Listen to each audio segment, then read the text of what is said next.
Ito ang ginagawa ko na Toshiba top load automatic washing. So ma'am, ito okay na yung document ko ma'am. Tingnan mo, ang daming kagat ng daga.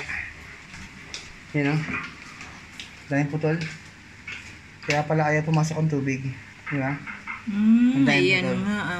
So kaya nung na-fix ko na yung problem niya ng E3 dito, kanina E3 di ba, dito lang ako gumawa. Kaya pala ayaw pumasok ng tubig, dinagarin pala to. Yan o, ang daming putol oh. 3 werang putol. 3. Sige ma'am, i-connect ko lang yan. Hopefully pasok na yung tubig pagkaka ano yan. So secondary problem, hindi lang pala doon sa error. Pero yung error na yon, hindi siya kagat ng daga. Talagang nagka-problema siya. Kaya nga dito lang ako gumalaw, di ba? Pero ito, secondary problem mo, ayaw pumasok tubig. Dinaga pala.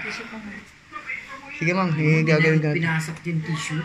Medyo complicated lang to, pikado siya. Kukunik ko na siya. Mamaya okay na yan. Yan. Kala ko 10 minutes lang ako dito. Yung pala 1 oras. Yan. Mamaya okay na ta. Kukonekta ko na yan.